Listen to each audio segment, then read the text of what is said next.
traces in the blood. Whoever tastes your blood will inherit your curse. Child, this time, take your fate into your own hands. When I opened my eyes again, I was back on the day of my first shift ceremony. Previous life, on the night of my 18th year shift ceremony, I was forcibly mated by a rogue wolf and marked.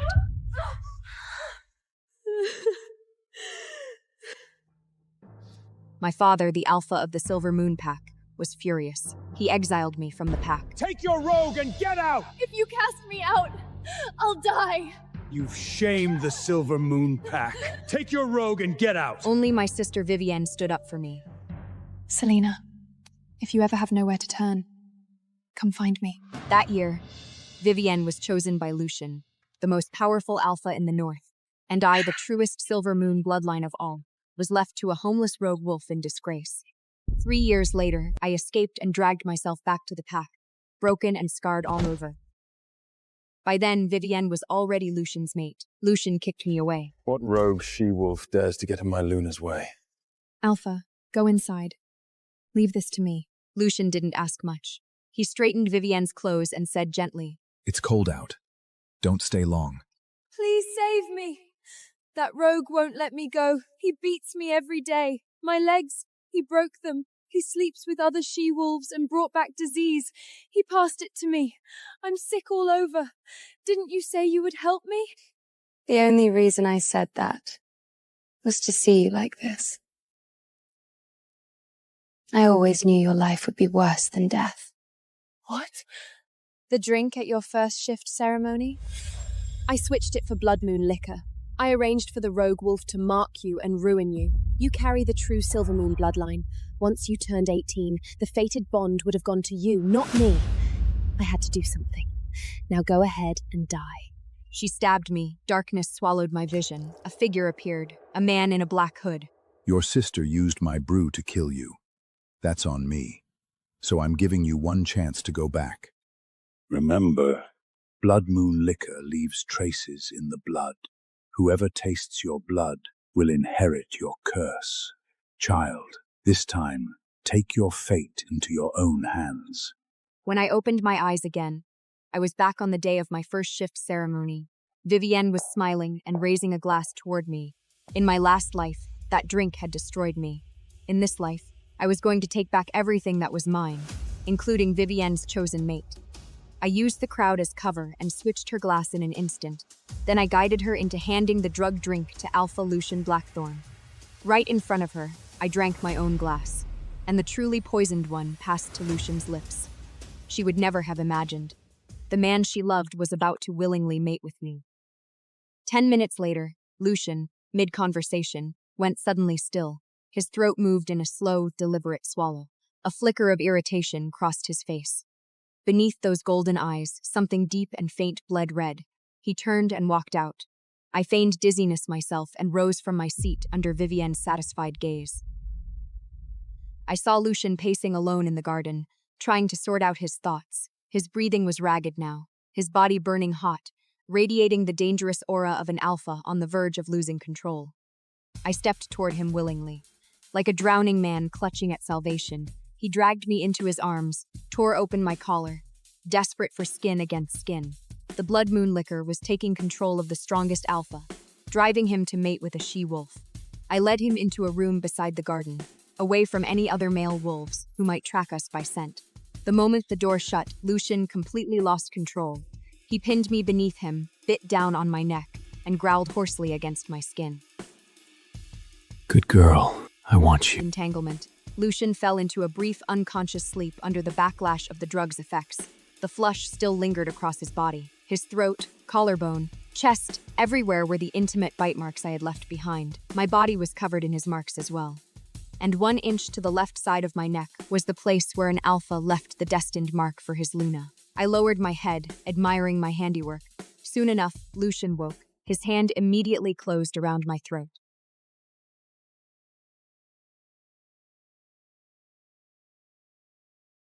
You dared to set me up? I struggled slightly, exposing the bruises his teeth had left across my shoulder. A silent reminder that I was the one who had been wronged. And he loosened his grip. I was only taking a walk in the garden. You dragged me into this room by force. That's impossible. I can hold my liquor.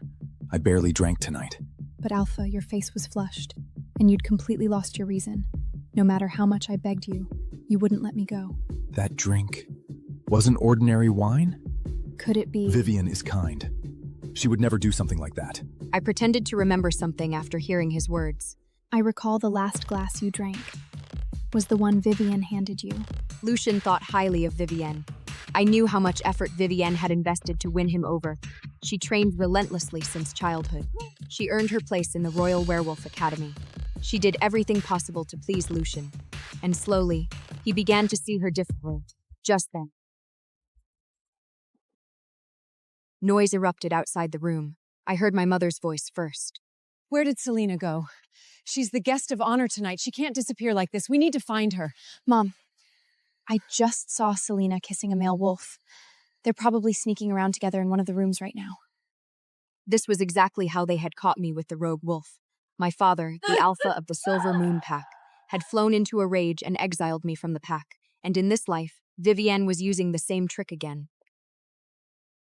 Selena, are you in there? I'm begging you! I'm begging you! Save her! Save her!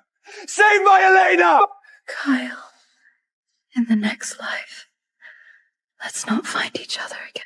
Alpha Kale returned from crushing a rogue pack in the Western Territories, bringing another Omega home with him. The Nightfang estate gates opened. I knelt at the front as his Luna, my knees pressed against the stone. You're the Luna?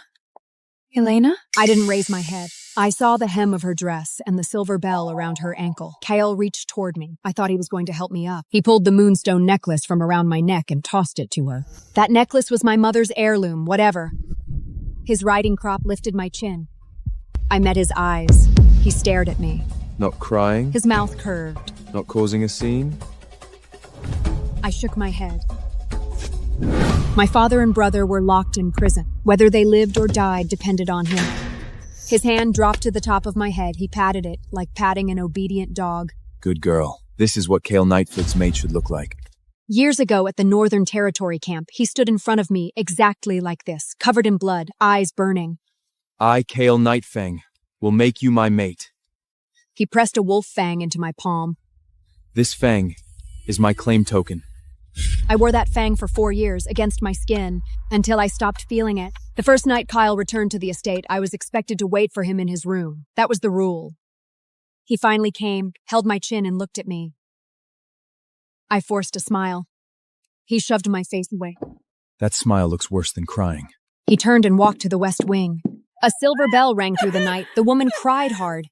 I'd heard she already had someone in her own pack. Now she'd been given to the Nightfang pack to seal a truce.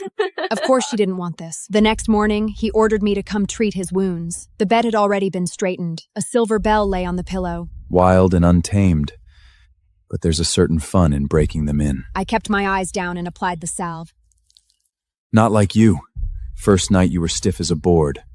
No fun at all. I didn't say anything. That night, my father and elder brother were shackled and taken to the prison. What did he expect? I'm done with the medicine. He yanked me back onto the bed and pressed down over me. Don't play the noble act with me.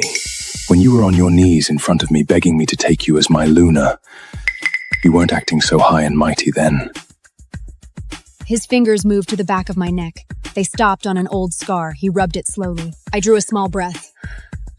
Look at that. Already reacting? He smiled, careless, mocking.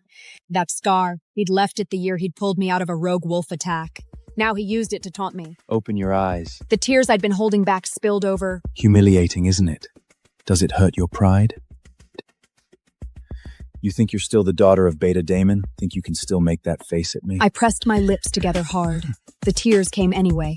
He lost interest. He laughed coldly and got up. When your father and brother are being beaten in that rogue wolf attack, do you think they're holding it together as well as you? I can let them live. But whether they leave that prison cell or not depends on when the Beta Demon's daughter learns to satisfy me.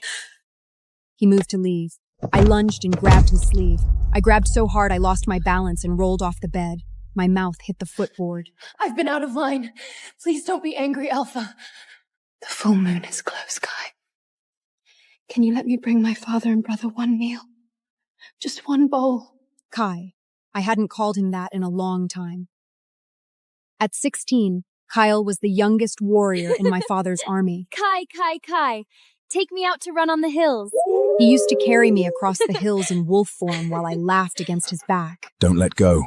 You'll fall. No, I won't. Kai will catch me. I looked up now and tried to find even a trace of that boy in his eyes. Just once. Is that okay? He looked down at me for a long time. Fine. My eyes lit up. As long as you teach that new girl to be just as well behaved as you.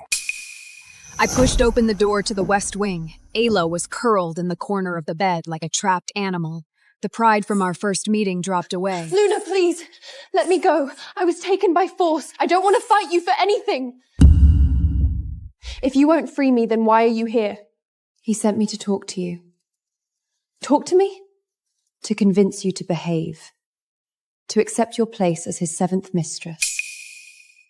Her eyes filled with contempt. You're telling me to submit to him? That's your alpha? Yes. Are you out of your mind? Have you no shame? You have none. But I do.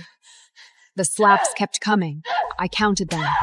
3, 4, 5. That is enough. Enough to earn a visit to my father and brother. She tired herself out and dropped to the floor, face in her hands, crying. Use this on the bruises. They'll fade faster. He likes to see women cry. But if you cry too hard, he gets bored. She stared at me, stunned. What are you trying to do? Teach you how to survive. Is he a good man? Who? The one you loved back in your pack? Of course he is. How good? There's no point telling you. You're just a bitter woman locked away in a big house. What would you know? Ash and I grew up together. He'd ride with me chasing sunsets. We'd lie out and watch the moon and count the stars. You've never had any of that. Not in your whole life. I didn't always live locked away. Before I was 16, I lived on the northern border. Snow mountains, open plains, wind you could run after and never catch. And kale. That year I wandered too far during a hunt. I got lost. By the time I realized what had happened, I was trapped. A hostile pack closed in from every side. Then what? Then Kale came. He searched for 3 days and 3 nights. No food, no sleep. When he found a rogue wolf had me by the back of the neck. He had only one blade. He threw himself at them anyway. He pulled me out of those jaws. I'd lost too much blood. I passed out. He thought I was dead. He was crying as he carried me back. When he couldn't carry me anymore, he crawled. His hands tore open. His knees wore down to bone. He called my name the whole time. Elena. His voice went raw. He kept calling. Elena! He thought I couldn't hear him. I heard every word. I was down for 3 days. The bite on my neck left a scar. He was down for 8 days. Dozens of wounds all over his body from where the wolves had torn at him. If he dies, I won't go on either. What happened after? I looked at the bruises on my wrist where he'd grabbed me. After that, I married him. And became what you see now. She didn't move. See? When a man loves you, he'll give up everything. His life even. No! But when he stops, that's all. My Ash would never. I didn't argue with her. You can only run if you're still alive. Stay alive first. Ayla was smart. She gave in. That night, the candles in the West Wing burned until morning. I sat by the window and watched the whole time. When the light came up, I raised my hand to my face. I was finally going to see my father and my brother. I changed into a pack servant's clothes and walked into the prison cells. A rat shot across my feet. The food tray slipped from my hands. Rich house servants really are soft. Don't! It's already ruined. Ruined? Miss, in here people are worth less than dogs. When they're snubbed, they'll chew dirt and drink filth. Never mind food that hit the floor. If I spit in it, they'd bow and thank me. I was shaking. My father and brother had stood in the brightest halls to receive honors. They had led pack warriors across the widest battlefields on the border. How could they be reduced to this? I gave the guard 10 silver coins and went in alone. Father. His hair had gone completely white. Elena. Get out. He turned away and didn't look at me again. I knelt for a long time. I knew he hated me for marrying his enemy. But I'd had no choice. At the border battle, my father had ignored my brother's desperate warnings and ordered a retreat and surrender. The defensive line collapsed. Kale took control of the warriors, rallied what was left of the forces, and turned the battle around. Follow me! Fight! After that victory, he rose to become the new Alpha. Then he sent my father and brother to prison to calm the pack's fury. Our family, a bloodline of warriors for 100 years, fell in a single night. I found my brother held in a separate cell. He'd grown so thin I almost didn't recognize him, but his eyes were still clear. Little sister. Past life. Sister gave me cursed witch necklace, stole my strength, stole my health. 3 days from now, moon god altar. Her position's yours. Last of all, they wanted my life.